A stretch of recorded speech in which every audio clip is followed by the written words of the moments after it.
So there's something you have to understand about the nature of the military and religion.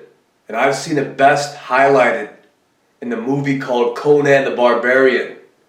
And in Conan the Barbarian, there was a village of people probably in Germany or France. And they were invaded by a military. And these guys rolled up on horses with armor. And they killed everybody in the village. And then they took the children with them. And one of these children were Conan the Barbarian. They put Conan, 10-year-old Conan, on a chain gang with a bunch of other kids, and they marched him off into the desert. And they put Conan to work. And then they used him as a gladiator.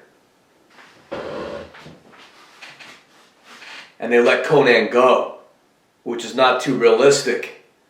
But anyway, Conan goes off on his own. And later, he becomes a hired mercenary to attack this religious group that's in charge of the city. And when Conan invades this temple, symbolized by two snakes, he encounters the same people that attacked his village when he was a youngster. Only they're not military guys anymore. They are now priests. The 3 military generals that invaded his village, killed his parents, killed all the grown-ups, and abducted the children and sold them into slavery, are no longer military guys. They're now high-ranking priests. That is the nature of military and religions. That is the truth. Because it's all about control. It's all about mind control. And they know the best people who are used to manipulating and controlling people are people like military people and people like cops. Those are the people they want to control of the religions that will go on to control masses of people, to go to war over religious reasons. Think about how many religious wars there are. Religion is just a way the military motivates people to kill each other. They believe in a different God. Their God is rotten. Let's go kill him. So there's a part to the story they're not telling you in Conan the Barbarian. And that is, when those kids are abducted by military guys, they are sexually abused. They are sexually and physically abused. So there's an important term everybody has to understand, and that is the term called temple prostitutes. They were also called temple virgins, which is a sarcastic term. It's a ironic term. If some guy is really fat and he walks through the door, and I say, wow, that guy's real skinny, that is irony. That's an ironic statement. That is being sarcastic. So they're often called temple virgins because the last thing these kids are virgins. They are prostitutes. They have been abducted from their homes at a young age by the military cult. And then they are pimped out in ancient times through the different temples. And they talk about it very romantically if you look it up in some library book or some internet site that would talk about the young priests or priestesses of the temple. And people would travel to the temple and they would pay money. And then they would go into a room with one of the temple virgins. And it would be like sleeping with God. What was actually happening is they were raping young kids. And the military religious leaders, the Thulsa Dooms from Conan the Barbarian, who just got done from their military tour, raping, robbing, burning, torturing, killing, are now there posing as some sort of priest. And he has for you all the children he just abducted from his military tour. And he's going to pimp them all out to you under the guise of some religious ritual, some sexual religious ritual. All this is pedophilia. And when those young children, both boys and girls, grow up, they're going to grow up very angry. Because instead of going home to loving parents and going to school and having a normal life, they were getting gang raped. So they're pretty angry about it. And those are the people that are prominent in your U.S. military. All the higher ups. And it's becoming more and more common. Pedophilia is becoming more and more common. They're pushing it to become more and more normal. They used to talk about this a little bit, but not anymore. This is the inconvenient truth. When a boy is raped by a homosexual predator when he was a younger kid, He grows up to be gay because it's a program. They say kids who are homosexual were abused when they were younger. They don't want to talk about that anymore because the military is doing this on a huge scale.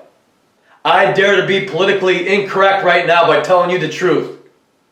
If you rape a bunch of kids when they're young, when you deprive them of having a normal family, the protection of a normal family and a normal village, they grow up to be angry, hateful people who practice homosexuality. They don't get married, they don't have a family of their own, and they're utilized by the U.S. military for the coming military police state.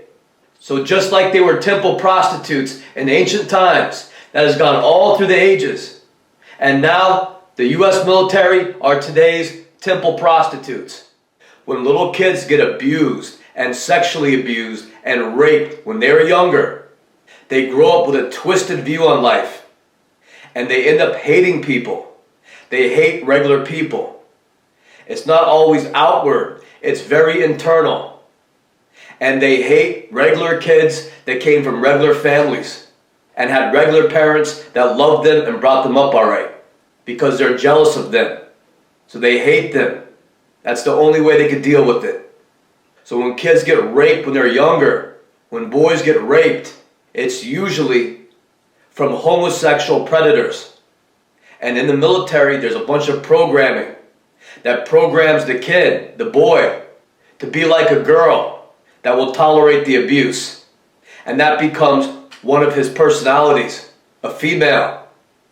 And then, of course, as he gets older and he gets angry and he hates regular people, as all his abusers hate regular people, as all his military cult hates regular people, he will too. And then they develop a second personality, and that will be a very angry, sadistic personality that wants to vent all his rage on regular people. So they are perfect soldiers to invade countries, go into normal villages with regular decent people, and rape, kill, murder, torture, and burn alive people to vent all their hatred on them. It's time for them to get a little bit of their hell, as they were brought up by homosexual pedophiles that would abuse and rape them whenever they wanted, and they were basically brought up as slaves in a military cult. You know who you vent your frustration on? The regular people that would have defended you and brought you up right. Those are your enemy. Those are the people that you are supposed to be jealous of and attack. Because you want to be a higher up in the military? Show that you're hateful. Show them that you never want to leave. Show them that you never want to get married or have a family of your own. Show them that you're just an asset to the military cult, that your allegiance is just to them, and you'll even attack your own country. You'll even consider a peace-loving, middle-class American an enemy if the military tells you. That's how far gone the U.S. military is. That is how much they are under mind control. That's what they're looking for. Homosexuality, they're pushing for it to become more and more normal, because they understand homosexuality is a program. Because the military wants a full-on communist society where there's no regular homes, there's no families. Everybody's raised in like orphanages and then sent to the military. It's a whole military police state. There's no families. There's no individuals. They're just little drones marching around, taking their orders from the military police state. You look at any vision of the future, any writer or filmmaker that talks about the future, it's always this military police state where the children are taken and put into like a military institution at a young age, and they are programmed to hate families, hate villages. And when they get done being trained, sent into villages in the Middle East and in Southeast Asia, and rolling up on a bunch of people who are rice farmers, and then beating them up, raping their women, and setting them all up on fire. When they get done learning how to do that there, they're going to come back and do that to you here in America, because they hate you. They hate your regular family. They hate the middle class. They hate that you own a small business. They hate everything about you. And the only thing they think about doing is robbing and raping and killing and torturing you, your wife, and your children. That's the U.S. military. That's what you're sworn to freaking never, ever fucking talk bad about. That's what you're programmed to never criticize. Or you're being unpatriotic.